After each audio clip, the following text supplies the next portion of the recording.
contraband, trafficking. Y'all didn't say that he was doing that on the scene of a traffic stop. They were saying that I was doing all this in a jail, in a room that had cameras in there. Now, if y'all said that he committed a crime in there, you can't get rid of the tape.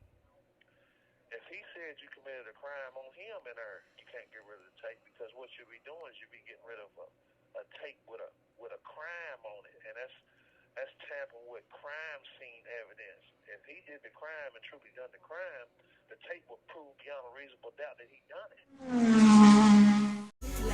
Peter Pan, that's what they call me. Promise that you never be lonely. Trace, you filed a motion in limbo. I filed several motions. Take him out. Take him out. Let's go. I told you not to say anything. Let's go. I don't consent. Marcus? I don't consent to be held in contempt. Yes, ma'am. As soon as he's in I don't cuffs. consent. I don't Take it in there, Marcus. Whistle, can I have your name for the record, please? Yes, sir. And Just what's a your minute. name? Shackelford, what? Let's go. What's wrong with it? I would like to state for the record that he has an ongoing dispute with the jail that the Department of Justice, the Civil Liberties Union are aware of, and the Bar Association as well, and they're involved in investigating. As to what? As to him being assaulted and tased 10 times and nearly killed. Okay. Now, go ahead, Trace, because I've got to hear what exactly it Motions is. and limiting. Part of my suppress involved the jails when he was initially arrested back in, I want to say July of 2011. July of 2011, he was tased at least 8 times without any kind of physical threat. Okay. So that's part of our motions, and so he has a legitimate anxiety about Okay. being housed. Well, this is what I need him to do. I need him to be quiet. If you'll go in there, He won't speak to me, Your Honor. well, why won't he speak to you? Ma'am, I please don't- sit down. Let me talk to counsel for a minute. Okay, I'm sorry. Your Honor, she has been very helpful in I dealing know with she Mr. has. Lawrence. I just want to hear from you for a minute. Mr. Lawrence is very irritated, I think, with the way that his case has been handled, not by the court, but by, I think, everyone involved, including myself. I filed several motions. He then requested I not file the motions, but I don't know what he wants, and he won't speak to me at the moment. I think if she's allowed to speak to him, maybe she can talk him into talking to me. I don't know. You want to go back there and talk to him for a minute and tell him if he'll calm down. Correctional Institute. This call is not private. It will be recorded and may be monitored. If you believe this should be a private call, please hang up and follow facility instructions to register this number as a private number. To accept charges and consent to this recorded call, press 1. To refuse charge, thank you for using Securus. You may start the conversation now. Well, okay, this is Marcus Lawrence, March the 12th, 2022. I'm being illegally held as a prisoner at the Kentucky State Penitentiary, and for crimes that I didn't do. But the problem that's been existing the whole time is the fact that I've been accused of doing crimes in front of the camera, and Warren County prosecuting attorney and Steve Allen Wilson, the judge, they refused to show the tapes to prove what they said was true and correct. And I've always stood and stated what they was saying about me wasn't correct. But when I objected in court, they arrested me. And he got the holler he didn't have no authority. The feds came in. And I came in March the 10th, but about a week and a half after I had been convicted by the all-white jury for this crime I didn't do. But he said, "You're right." He said, "Well, what happened?" I said, "Look, the Warren County court system and the Warren County sheriffs, the police department, and everybody that works in this involved in getting me here and trapping me here where I've been at today, they all knew that if the U.S. Department of Justice or a federal officer came down there to that jail and said, we don't care what he says that happened, we don't care what y'all says that happened. Y'all said that he committed a crime. Y'all said he was fighting y'all. Y'all said he was doing all this stuff, promoting contraband, trafficking. Y'all didn't say that he was doing that on the scene of a traffic stop. they were saying that I was doing all this in the jail in a room that had cameras in there. Now, if y'all said that he committed a crime in there, you can't get rid of the tape. If he said you committed a crime on him in there, you can't get rid of the tape, because what you'll be doing is you'll be getting rid of a tape with a crime on it, and that's tampering with crime scene evidence. If he did the crime and truly done the crime, the tape will prove beyond a reasonable doubt that he done it. And due process, it preserves that tape, and if anything happens to those tapes, due process is absolutely violated, and you lose the right to speak about your version of the events that took place that night, because you all knew that the cameras was recorded. Y'all know what happened. You show whenever everything was done, you go get the tapes and you make 7, 8, or 10 copies. The people that work down in that government's not that dumb to where they don't know that if they tase somebody all the way to the ICU, you see what I'm saying? And they all white, and I'm a colored person. And they tase somebody all the way to the ICU in front of a well-known video recorder area. They know they got to preserve the tape until the day of the jury trial. I mean, the all-white jury was unacceptable. But I didn't pick none of them. And every time I objected in court, the judge had me arrested. But I told the federal officer, I said, you know, that the Warren County would have to know that the feds can come down here and say, we don't care what he says. We don't care what y'all says. If y'all don't show us what happened on that tape, we're going to hold you in civil and criminal contempt, because y'all saying he done a crime. Y'all said he done a crime. He said he didn't. He said that y'all done a crime on him. Well, I was handcuffed, tased 11 times until my eyes started bleeding. I defecated on myself. I was in the hospital, handcuffed and shackled to the bed for 4.5 days. They were stealing my urine and blood. They was doing everything and making it seem like I done an overdose that I never did do.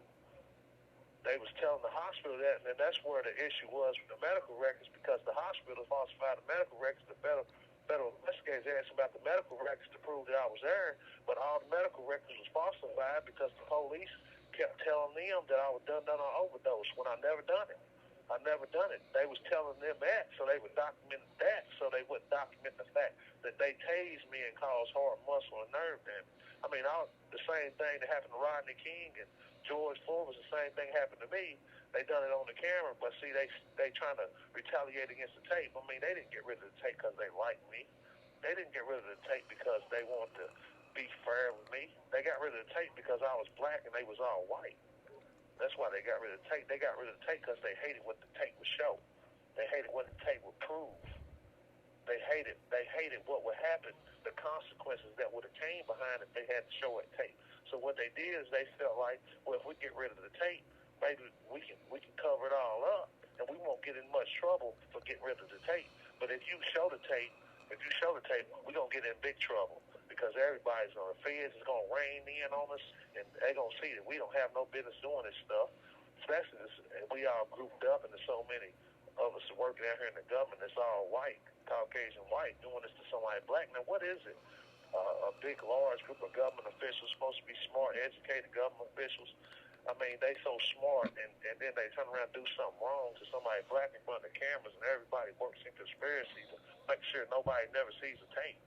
I mean, okay, you hate the tape, you hate me, you don't like me because you do that, but if you get rid of the tape because it's a crime, you're saying it's a crime took place that I committed a crime on, which you done held me in prison for almost a decade over that I didn't do. I mean, you saying there was a crime on it, so you hated me so much that you destroyed a tape of me committing a crime on her? Come on now. So if you get rid of the tape, when the tape is evidence of a crime scene, that you either committed a crime or I even committed a crime, you hated what the tape would show, you hated the evidence, that means it's a hate crime because everybody was white and I was black. And you covering up something you done to somebody black. And you white, you know what you're doing. The Warren County judges, everybody knows what they're doing. Everybody knows what they're doing.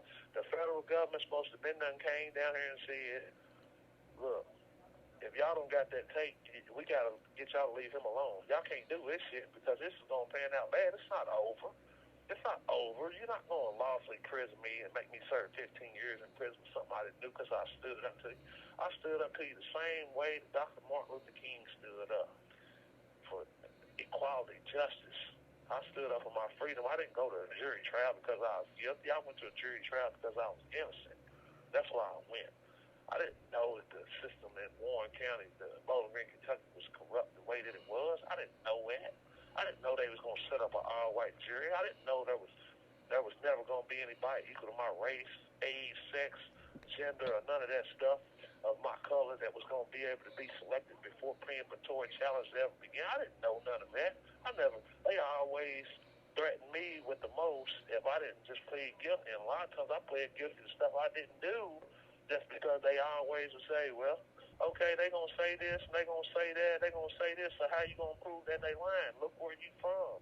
Look where you growed up at. Look, you got a GED. Look, you a DJ. You don't work. You know what I'm saying? That's always something. And I use the fear that they instilled in me always made me plead guilty to things I didn't do. You see what I'm saying? That's, but until a judge in the state of Kentucky comes down and he says, look, if y'all don't have that tape, if y'all don't accuse him of a crime, if y'all did a crime on him, it don't matter. It's crime evidence. It's crime evidence. Nobody can get rid of crime evidence of a scene of a crime. Nobody can move a body off the scene of a crime. Nobody can go back and hide all the surveillance tapes after a crime that took place. Nobody's responsible for that. They know that Marcus J. Lawrence ain't responsible for destroying no evidence of no crime. You see what I'm saying? And that if I'm lying, that's Title 18, Section 16, 21, 22 of the Federal Rules of Criminal Procedure. They can charge me with criminal perjury right now if I'm lying about anything. And nobody's ever said I was lying about nothing. But see, here's the thing. Until a judge stands on his oath and says, you know what, put them tapes in. We don't want to hear what you guys say. If you got rid of them tapes, you gave up your right to speak of your version of the events. So his version of the events stands. Until you show that tape, you don't have a right to testify, or you don't have a right to plant some evidence. The day of trial is the first time they bring some evidence in the courtroom and try to plant it on me in front of an all-white jury. I mean, now come on, it's like walking in trial the day of trial with a murder weapon and say, oh yeah, this is the murder weapon. The person that you accusing of using the murder weapon, you see what I'm saying? It's never been presented to them in a photograph. It's never been presented to them in. You can't just bring something in there the day of the trial and put it in front of the jury and automatically they can plant whatever they want. They can plant whatever they want. They can take all the evidence out of the Bowling Green Police Department's evidence clause. They can take all of it out, put my name on it. You see what I'm saying? They can turn around and hide all the tapes, and they can take and put my blood and urine all on it. I mean, they can prove anything if they're going to hide the tapes. I mean, if they're going to hide the tapes, because, see, here's the thing. If they hide the tapes or they show the tapes, that's going to prove why they would be planting the evidence, because the tapes was recorded before the evidence got planted. You see what I'm saying? The tapes is going to show why they planted the evidence. You see what I'm saying? Because what was going on in that tape, they didn't like what was on there. And now I'm having to have no judge in the state of Kentucky is going to stand on his oath. He's not going to stand on his oath and not be biased and racist, even in the federal circuits, in the federal districts. They're not going to be not biased and say, you know what, y'all got to either provide this tape or y'all got to release this, man. Y'all got to release this as scope mature evidence. You said he's done a crime on that tape. You can't get rid of that. Even if it makes y'all look bad, if it makes him look bad, you can't get rid of that. And I'm in here getting retaliated against every day for the last almost 9 years because every judge in the state of Kentucky refuses to stand on their oath and abide by the law. Law, order, justice requires that a judge hold them in civil and criminal contempt if they don't have that tape. But it has to be done in a federal court because the state courts don't have the authority to initiate a civil proceedings against another state official. It's got to be done in the federal courts. The federal courts know they should have intervened 8 years ago because I notified the Department of Justice. They telling me they'll do something if I get the tape. So now I'm having an arguing fight with a state that won't give me the tape just so I can give to the feds. But the feds is the ones that can make them bring it out. But every time I file something to the feds won't let me proceed in nothing. And the feds have to get involved. And I mean, they're going to have to get involved. It's not over. It's not over. You unlawfully imprison me, wrongfully convict me for something that I didn't do. do a hate crime on me, hide the tape. It's not over. You can leave me in here for every day for this 15 years. It's not over. Because when I go home, if any one of y'all, the people down there in that government, come of mine, know that they're going to be messing with me because of this. They're going to have something to do with why that tape's missing. I mean, why else would they be bothering? And it's not going to pan out right. It's not going to pan out right because I'm not going to let another group of white people commit another hate crime on me and hide a tape on me. I'm not going to do it. I'm not going to take a chance and hope with put my faith in the fact that you're going to treat me fair because you ain't never treated me fair. The government ain't never treated me fair. Why am I the only one that wants everybody to see what really truly happened or what a group of white people done to me on the camera? Why am I the only one? You say they said they didn't do nothing wrong. That's what they said. They didn't do nothing wrong. So if they didn't do nothing wrong and the high level of force they used against me, then why would they show that they didn't do nothing wrong? Why come I want everybody to see? I want everybody to see what a group of white people will do to somebody black when ain't nobody else black around to see it. And if you don't got that tape, you're gonna pay me what I said you're gonna pay me. You're not gonna make up. You're gonna make up how much damages and injuries you want to pay me. You arbitrated by getting rid of the tape. You arbitrate, so you open the door for arbitration. Yeah, I'm talking about $200 million. Yeah, I'm talking about $100 million. Yeah, I'm talking about that. Or show the tape and keep all the money. I don't care. But if you don't got that tape, you're gonna pay what I say pay. But like saying, I'm fight the fight. Just like Martin Luther King, I just want equality, justice. I want everybody to know what really truly happened. That's all I want. They the ones that don't want nobody to know. I didn't cover up nothing. I'm not covering up nothing. I stood in truth. I stood in integrity. Thank you for using Securus. Goodbye.